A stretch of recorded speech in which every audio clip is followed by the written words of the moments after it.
नमस्कार दर्शकों, ज्योतिष के इस यूट्यूब चैनल पर आप सभी का एक बार फिर से हार्दिक स्वागत है। आज काफ़ी समय के बाद मैं एक वीडियो आपके सामने लेकर आया हूँ वक्री मंगल को लेकर, जो कि गोचर में 7 दिसंबर 2024 को नीच राशि में मंगल वक्री हो गया है और ये लगभग 25 फरवरी 2025 तक ये वक्री रहेगा। और इस बार मंगल का जो गोचर है कर्क राशि में, नीच राशि में, वो काफ़ी लंबे समय तक है और ये सिंह राशि में जाएगा इस बार जून के महीने में। तो काफ़ी लंबे समय तक जो है वो मंगल का जो गोचर रहेगा वो कर्क और मिथुन में वक्री होगा, मार्गी होगा, फिर वक्री होगा, फिर मार्गी होगा। इस तरह से मंगल का गोचर चलेगा। तो अभी ये जो मंगल वक्री हुआ है कर्क राशि में, ये 6 दिसंबर की रात को हुआ है और ये चलेगा लगभग 25 फरवरी 2025 तक। तो इस दौरान क्या क्या हमारे जीवन में घटित हो सकता है, मैं आपको आज राशियों के अनुसार बताऊंगा। सबसे पहले मैं लूँगा मेष राशि को। देखिए, मेष राशि वाले अगर कोई नया काम करने की प्लानिंग कर रहे हैं तो अभी फ़िलहाल 25 फरवरी तक के लिए टाल दें, क्योंकि मंगल उनके चतुर्थ भाव से वक्री हुआ है और नीच का है। और ख़ास तौर से वो लोग जो को नया व्यवसाय शुरू करना चाहते हैं उनके लिए समय बिल्कुल ठीक नहीं है। तो अभी मैं कहूँगा कि अभी कोई भी नया कार्य करने के लिए समय ठीक नहीं है, तो उस कार्य को कुछ समय के लिए पोस्टपोन कर दें और अपनी माता के स्वास्थ्य का बहुत ज़्यादा ध्यान रखें। उसके बाद दूंगा मैं वृषभ राशि को। वृषभ राशि के तीसरे भाव से ये मंगल गोचर कर रहा है वक्री होकर। तो वृषभ राशि वालों को मैं ये बोलूँगा कि कोई भी महत्वपूर्ण निर्णय लेने से पहले कई बार सोच लें और बड़ों की सलाह लेकर ही कोई भी कार्य करें और वाहन बहुत ध्यान से चलाएं, क्योंकि दुर्घटना के योग बन रहे हैं। तो कुल मिला के वृषभ राशि वालों के लिए ये समय बहुत अच्छा नहीं जाएगा जब तक मंगल वक्री रहेगा। तो कोई भी निर्णय लेने से पहले बहुत ध्यान से सोच लें और तभी कोई बड़ा निर्णय लें। और मैं तो कहूँगा बड़ा निर्णय अभी ना लें, 25 फरवरी तक कोई भी बड़ा निर्णय बिल्कुल भी ना लें। इसके बाद लेता हूँ मिथुन राशि को। मिथुन राशि के दूसरे भाव से मंगल वक्री होकर गोचर कर रहा है, नीच का है।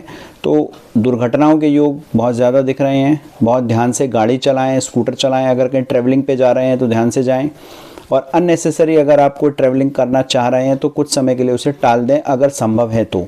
और बहुत ज़रूरी अगर आपको कोई ट्रैवलिंग करनी है, यात्रा करनी है, तो बहुत ध्यान से करें और हनुमान जी के दर्शन करके ही अपनी यात्रा पर निकलें। उसके बाद दूंगा कर्क राशि को। कर्क राशि के लगन यानी कि कर्क राशि के ऊपर ही मंगल नीच का होकर वक्री हो गया है और गोचर कर रहा है। तो उनके लिए भी समय बहुत अच्छा नहीं है। वैवाहिक जीवन के लिए ये समय कर्क राशि वालों के लिए थोड़ा ख़राब है। वैवाहिक जीवन को थोड़ा संभाल के रखें। अपने स्पाउस से मतभेद होने के योग बनते हैं। अगर आपका कोई पहले से मतभेद चल रहा है तो ये मतभेद और ज़्यादा बढ़ सकता है। तो कुल मिला के जीवन साथी के साथ अपना तालमेल बनाए रखें। 25 फरवरी तक समय बहुत अच्छा नहीं है। और आपको भी एक हिदायत दूंगा कि आप भी जो है गाड़ी बहुत ध्यान से चलाएं, दुर्घटना के योग बने हुए हैं। और खून से संबंधित यदि शरीर में कोई विकार उत्पन्न हो गया है, कोई बीमारी है, तो उसका बहुत ध्यान रखें। टाइम टू टाइम डॉक्टर से सलाह ज़रूर ले लें। इसके बाद आता हूँ सिंह राशि के ऊपर। सिंह राशि के 12वें भाव से ये मंगल गोचर कर रहा है। 12वां भाव जो होता है वो एक्सीडेंट का और आपके अननेसेसरी के एक्सपेंडिचर खर्चों का होता है। तो अपने खर्चों पर थोड़ा लगाम लगा के रखें। कोई अनावश्यक खर्चे आपको परेशान कर सकते हैं। हॉस्पिटल में डॉक्टर के दवाइयों पर इस तरह के खर्चे आपको लगातार परेशान करेंगे 25 फरवरी तक। बहुत ध्यान रखें, अपनी सेहत का बहुत ध्यान रखें, क्योंकि कोई रोग होने के चांस इस समय बन रहे हैं। अगर आपको पहले से कोई बीमारी है तो चिकित्सक से सलाह लेते रहें और अपनी दवाइयाँ टाइम पर लेते रहें। ये समय बहुत अच्छा नहीं है सिंह राशि वालों के लिए भी। उसके बाद बात करूंगा कन्या राशि की। कन्या राशि के 11वें भाव से मंगल गोचर कर रहा है। कन्या राशि के लिए अच्छा समय है। अगर कोई बड़ा निर्णय लेने की सोच रहे हैं तो ले सकते हैं। व्यवसाय में सफलता मिलेगी, नौकरी में सफलता मिलने के योग बन रहे हैं। कुल मिला के कन्या राशि वालों के लिए ये नीच का मंगल अच्छा है, क्योंकि उनके एकादश भाव से गोचर कर रहा है। तो कुल मिला के ये समय उनके लिए अच्छा गुजरेगा। उसके बाद आता हूँ तुला राशि के ऊपर। तुला राशि के 10वें भाव से ये मंगल गोचर कर रहा है। तो तुला राशि वाले व्यवसाय में कोई भी परिवर्तन करने की अभी बिल्कुल ना सोचें। अगर जॉब में परिवर्तन करने की सोच रहे हैं तो कुछ समय के लिए ये डिसीजन ना लें, खास तौर से जब तक मंगल वक्री है 25 फरवरी तक। तो तब तक के लिए आपको कोई भी नया डिसीजन नहीं लेना है, खास तौर से व्यवसाय को लेकर, जॉब को लेकर। और अपनी माता के स्वास्थ्य का बहुत ध्यान रखेंगे, अपने मानसिक स्वास्थ्य का बहुत ध्यान रखेंगे और अपना खास तौर से अपनी सेहत का ध्यान रखेंगे, क्योंकि नीच का मंगल सीधा लगन को दृष्टि दे रहा है। तो इसलिए आप अपना भी ध्यान रखेंगे। अनावश्यक यात्राओं को टाल दें और वाहन बहुत ध्यान से चलाएंगे। उसके बाद आता हूँ वृश्चिक राशि के ऊपर। वृश्चिक राशि के नवम भाव से मंगल नीच का होकर वक्री हो गया है।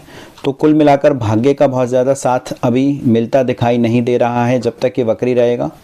और बहुत ध्यान से आपको भी मैं बोलूँगा बार बार कि वाहन चलाएं। मैं सभी लोगों को ये हिदायत बार बार दे रहा हूँ कि इस समय अननेसेसरी का ट्रैवलिंग बिल्कुल अवॉइड कर दें। गाड़ी चलाते हैं बहुत ध्यान से चलाएं, बाइक चलाते हैं बहुत ध्यान से चलाएं, अनावश्यक खर्चों से बचें और अपनी सेहत का बहुत ज़्यादा ध्यान रखें। वृश्चिक राशि वालों के लिए भी मैं यही सब हिदायतें देना चाहूँगा। इसके बाद आते हैं धनु राशि। धनु राशि के लिए सबसे इम्पॉर्टेंट है क्योंकि उनके 8वें भाव से मंगल नीच का होकर गोचर कर रहा है। अपने मांगल्य स्थान का पूरा ध्यान रखें, अपने वैवाहिक जीवन का ध्यान रखें। ससुराल पक्ष से मतभेद होने के पूर्ण योग बन रहे हैं, तो ससुराल पक्ष से कोई भी मतभेद उत्पन्न ना हो, इस तरह की चीज़ें आपको बहुत ध्यान रखनी है। वैवाहिक जीवन में कोई दिक्कत ना आए, इसका आपको ध्यान रखना है। पत्नी से या पति से कोई मतभेद ना हो, उसका बहुत ध्यान रखना है धनु राशि वालों को। और मैं फिर बोलूँगा वाहन बहुत ध्यान से चलाएंगे क्योंकि दुर्घटना के योग पूर्णतः बने हुए हैं धनु राशि वालों के लिए। तो धनु राशि वालों के लिए 8वें भाव से नीच का मंगल वक्री होकर गोचर कर रहा है, इसलिए मैं कहूँगा उनके लिए समय अच्छा नहीं है। 25 फरवरी तक अपना बहुत ध्यान रखें, अपनी सेहत का बहुत ध्यान रखें। उसके बाद आते हैं मकर राशि के ऊपर। मकर राशि के 7वें भाव से मंगल नीच का होकर गोचर करेगा, तो 7वां भाव यानी वैवाहिक जीवन को डिस्टर्ब कर सकता है। अपने स्पाउस से कहीं कोई मतभेद उत्पन्न ना होने दें। अगर कहीं कोई मनमुटाव चल रहा है तो उसको कुछ समय के लिए बिल्कुल ना बढ़ने दें, उसको टाल दें। अपने जीवन साथी की सेहत का बहुत ध्यान रखें। अगर आपकी मकर राशि है तो उनके साथ कोई भी मतभेद उत्पन्न ना हो, इस तरह का प्रयास करें। ससुराल पक्ष से कोई मतभेद उत्पन्न ना हो, इस तरह की चीज़ों का ध्यान रखेंगे और अपनी माता के स्वास्थ्य का भी ध्यान रखेंगे। तो कुल मिलाकर के मकर राशि वालों को कुछ खास हिदायतें मैंने दी हैं क्योंकि उनकी 7.5 का दौर भी चल रहा है और 7.5 उनके अंतिम पड़ाव पर है। 29 मार्च 2025 को उनकी 7.5 खत्म होने जा रही है। तो तब तक बहुत ध्यान से निर्णय लें और अपना ध्यान रखें। इसके बाद आता हूँ कुंभ राशि के ऊपर। कुंभ राशि के 6ठे भाव से ये नीच का मंगल वक्री होकर गोचर करेगा।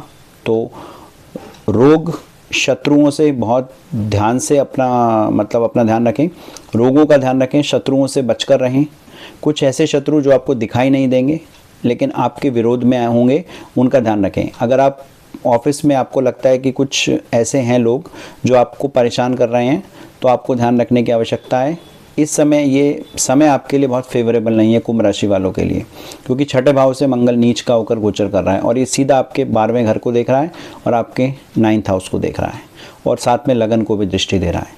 तो कुल मिलाकर के सेहत के लिए, आपके अनावश्यक खर्चों के लिए ये समय बहुत अच्छा नहीं है। कोई मुकदमा वगैरह इस तरह की चीज़ों से आप बचकर रहें कुंभ राशि वाले, क्योंकि उनके ऊपर भी 7.5 की दूसरी ढैया भी चल रही है।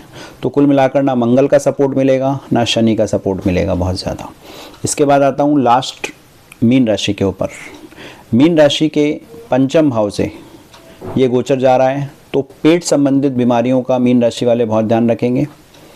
पेट का, लीवर का, इन सब का बहुत ध्यान रखेंगे। चेस्ट का, अगर आपको कोई प्रॉब्लम पहले से ही पेट की चल रही है तो उसका बहुत ध्यान रखें, क्योंकि पेट संबंधित रोग इस समय उभर कर सामने आ सकते हैं। और वैसे समय अच्छा है, बस बीमारियों को लेकर मीन राशि वालों को ध्यान रखना होगा, खासतौर से पेट का। अनावश्यक खर्चों से बचें और यात्रा अगर ज़रूरी नहीं है तो टाल दें और वाहन को बहुत ध्यान से चलाएं, यही कहूँगा। तो कुल मिलाकर के ये जो नीच का मंगल वक्री हुआ है ये लगभग सभी राशियों के लिए बहुत अच्छा फल देने वाला भी नहीं दिखाई दे रहा है।